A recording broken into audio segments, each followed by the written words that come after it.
Welcome to Mittler Law Live. My name is Laura Mittler. I practice family and divorce law in New Haven, Connecticut. This segment today is for informational purposes only. If you need advice on this segment, I advise you to get an attorney. Today we're going to be talking about contempt.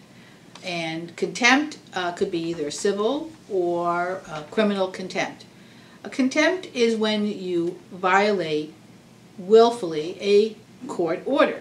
So you've been to court, the court has issued child support, visitation, payment of certain bills. It's been made an order of the court and somebody has violated that court order.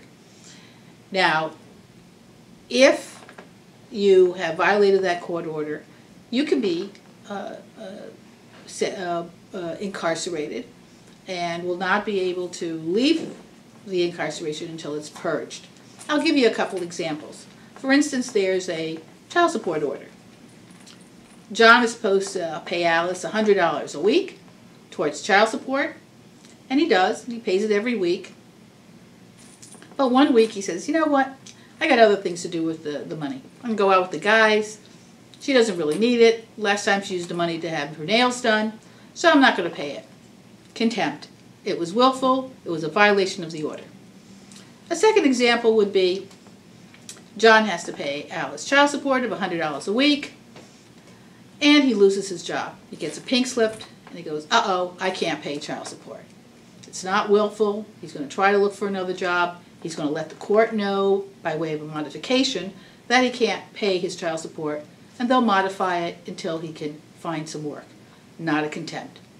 And a third example would be, well, let me see, if I'm not working, I can't pay child support. So I'll just punch my boss in the face, he'll fire me, and then I won't have to pay child support. Wrong. That's willful. That is a contempt. And it could be, like I said, punishable by incarceration or by purging, which means you have to pay all the back support. Now this is just an example of child support, but it's the same thing if somebody doesn't allow visitation or interferes with visitation, and it's the same thing if payment of bills or any other obligation that's in the court. So that's an outline of contempt. If you are served with contempt or you want to serve with contempt, it's always advisable to have the assistance of an attorney. So until next time, I'll see you either here or I'll see you in court.